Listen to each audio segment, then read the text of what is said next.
Sejam muito bem-vindos ao nosso podcast aqui, o CochleaCast. Nós estamos aqui com meu companheiro de apresentação, James Oliveira. Por favor, James. Muito prazer a todos vocês, meu nome é James, estamos aqui com o Guilherme. Eu também estou aqui no meu podcast, muito feliz pela presença dos queridíssimos doutores.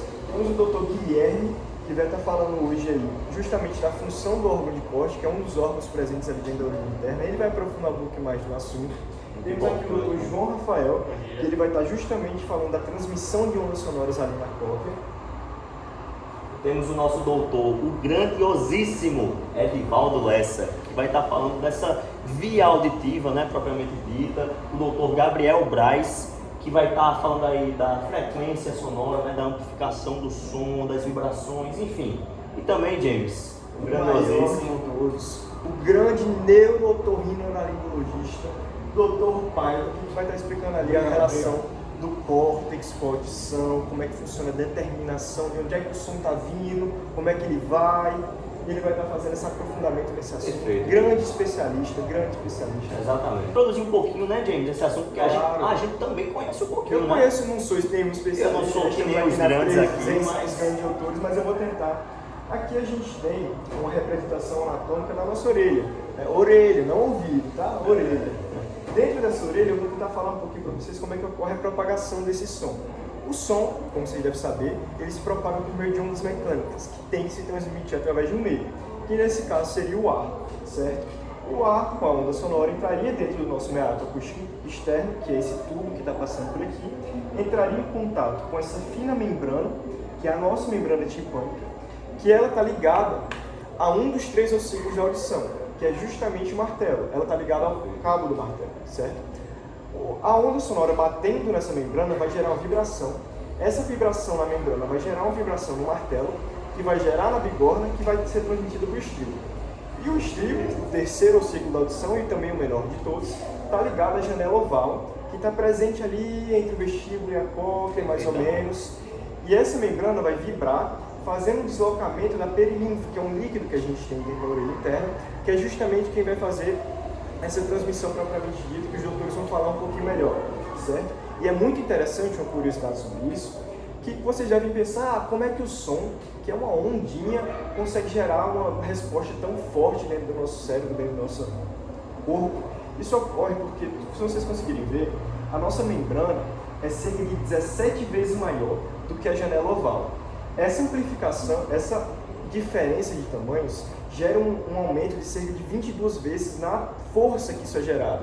Ou seja, vamos supor que uma onda tem uma força de 10. A partir do momento que ela chega na membrana, quando ela passa pela janela oval, essa força é de 220. Imagina essa amplificação dentro do corpo da gente. Isso é pura física, não é mesmo, gente? Exatamente. A gente estuda isso até no ensino médio. Princípio de Pascal. Incrível. Incrível. A gente vai falar aqui para o nosso queridíssimo apresentador Luiz, falar um pouquinho mais da anatomia propriamente dita da orelha. Exatamente, que eu vou falar um pouquinho, James, da anatomia funcional da cóclea, tá? Da cóclea, que é uma estrutura muito importante aqui, certo? Para a nossa orelha interna. Que a cóclea, eu tô em, não sei se vocês vão conseguir ver aqui, umas espirais, certo? Que vão ser 3. A rampa vestibular, a rampa média e a rampa timpânica. Separando a rampa vestibular da rampa média, nós vamos ter a membrana vestibular, que tem um nomezinho mais bonito, mas eu não vou me arriscar a dizer, porque é muito difícil. Eu vou dar uma palhinha aqui. A membrana de Heissner. Não sei a pronúncia propriamente dita, né? Mas temos essa membrana, certo? E separando a rampa média da rampa timpânica, nós temos a membrana basilar. A membrana basilar, certo? Que está no duto coclear, certo? Esse duto coclear, dentro do duto, nós temos a endolinfa, beleza? E dentro desse duto é importante a gente lembrar também que nós vamos ter lá contido o órgão de corte, que vai ser um pouco mais apresentado aqui pelos nossos especialistas, né? Que é um órgão muito importante para as respostas, né, neurais que vão chegar das vibrações. Perfeito? E também, né, a parte de cima, superior ao duto, nós temos a membrana basilar por baixo, e superior nós vamos ter a membrana tectorial, que lembra teto, né, James? Sim. Por isso que a gente chama de tectorial. Total Perfeito? sentido. Total sentido, né? Perfeitamente. acho que é isso, né, James? Acho que agora a gente já pode deixar para os profissionais Pois falarem a do gente assunto. já introduziu um pouquinho, agora vamos chamar aqui. O João Rafael para falar um pouco mais da gente sobre a transmissão das ondas sonoras na Copa. E tem como o senhor dar uma palhinha aí pra gente? Tem, com certeza. Justamente queria agradecer o convite para esse podcast tão ilustre sobre o que está bombando nos últimos dias. Uma honra, João Rafael. Meus parabéns aos Você aqui. apresentadores, muito carismáticos. Obrigado. Mas agora para o que interessa, né? Para a Copa. Como o James muito bem falou, tem os ossículos, 3 ossículos, e o que se comunica diretamente com a cóclea é o estribo, certo?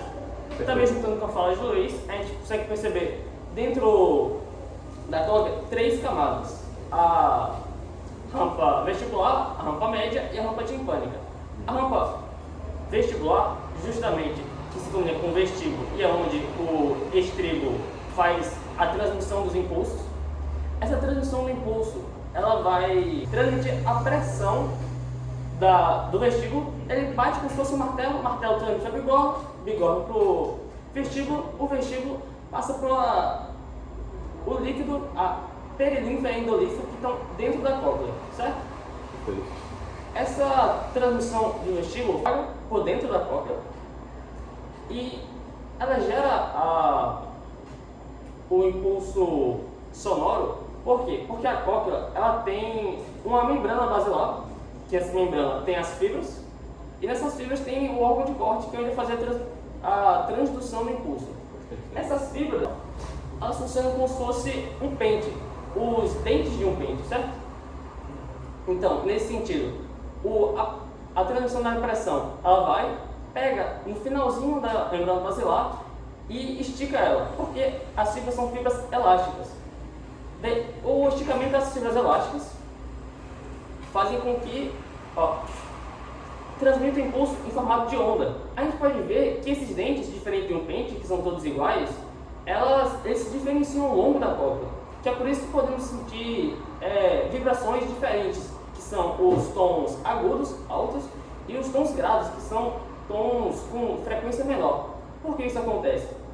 Porque no início elas são mais elásticas e têm um maior diâmetro. Então, quando uma frequência de alta intensidade, ela para justamente no início da cóclea e o seu pico já por ali por perto. Porém, quando é um impulso de uma onda longa, um som grave, quando você está num show de rock e escuta aqueles bum bum bum do contrabaixo, do bumbo, da bateria, ele persegue por mais tempo dentro da cóclea, indo para a parte mais distal dela. E lá os fios, as fibras são um pouco menos elásticas e tem um diâmetro menor, facilitando com que aconteça essa transmissão de impulso desse tipo de onda. Perfeito. Perfeito. Agora eu queria chamar, depois dessa belíssima apresentação aí da gente do funcionamento da cóclea, o Dr. Guilherme, né, que vai estar falando aí da função do órgão de corte, que vai estar dentro ali também daquela rampa média, tô sendo. Isso mesmo. Pronto. Lá, como o Dr. João falou, quando há essa vibração dentro do órgão de corte e os cílios das células sensíveis são mexidos, ocorre uma mudança na condutância do íon potássio para dentro da célula. É bom lembrar que, diferente de outras células do sistema nervoso, o potássio vai estar mais fora da célula do que dentro. Uau. Porque no líquido que está lá dentro é muito rico em potássio. E o que essa condutância aumentada vai causar na célula? Quando ela vai para um sentido, ela vai fazer a despolarização da célula. E no outro sentido, a hiperpolarização. E Perfeito. isso vai fazer abrir... Um minutinho, Guilherme. É uma exceção, então, né? É uma exceção à Então regra, né? acontece exatamente o contrário do que normalmente acontece aí no corpo da gente. Que Exatamente. legal. Caramba, que Guilherme. legal. Então, É muito rico, né? Quando uma pessoa dessa vem usufruir do nosso cenário aqui para enriquecer os ouvidos, ou as orelhas, né? As orelhas. Perdão. As orelhas dos nossos ouvintes. Exatamente. Exatamente. Muito obrigado, Dr. Guilherme. Agora, vamos lá, uma apresentação do queridíssimo Braz, Dr. Braz. Bem, um som com maior intensidade tende a fazer os cílios vibrarem mais. E essa vibração excessiva causa maior liberação de impulsos nervosos. E esses impulsos nervosos são o que dizem para o cérebro realmente que a intensidade do som é maior. Outro modo também do cérebro perceber isso é pelos cílios externos, que são, em sua grande maioria, mais excitados somente em altas intensidades. Então, esse é outro modo do cérebro também perceber que a intensidade que a orelha está recebendo é maior do que o normal. Com licença, Braz. Como você estava dizendo, Braz, você falou dos cílios externos e internos, eu lembro que até tem uma diferença na proporção deles, sabe dizer? Sei sim, são a proporção é de 3 cílios externos para cada cílio interno. Caramba, muito. Uma diferença tanta. E é interessante como mesmo as células ciliares externas estando em maior número, 80% da audição é feita pelas células ciliares internas. Caramba, Então, menor tem número. aí, velho. Então, 25%, que seria o equivalente das células externas, responsável por 80% da audição. Impressionante. Agora, para completar um pouquinho mais, nosso queridíssimo Dr. Lessa está aqui para falar um pouquinho, né, das vias auditivas. Vamos lá, galera. A gente já falou muito da parte do funcionamento da orelha externa e da orelha média e da orelha interna também. Mas como é que a informação chega no cérebro, né? É aí que entra a parte da via neural auditiva. A primeira coisa que a gente tem que saber, relacionando, né, com a cóclea, como o meu amigo Luiz falou, a cóclea é espiralada.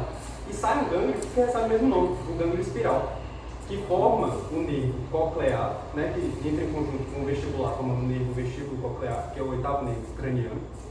Ele vai em direção ao tronco encefálico, e no tronco encefálico ocorre uma sinapse nos núcleos cocleares, o dorsal e o ventral. É nessa parte, é importante saber isso, que há parte do cruzamento das fibras auditivas, o que garante a bilateralidade da audição. E isso é importante porque, em caso de acidente, em qualquer região do cérebro, vamos supor, eu tenho uma lesão na região esquerda do cérebro, eu ainda garanto que eu vou conseguir escutar de ambos os lados, tanto o lado direito quanto o lado esquerdo. Tranquilo? E então, saindo do tronco encefálico, vai haver uma ascendência passando pelos complexos olivares, e formando o reminisco lateral que vai em direção ao colículo inferior, há uma sinapse também lá, e vai em direção ao corpo geniculado medial. Perfeito.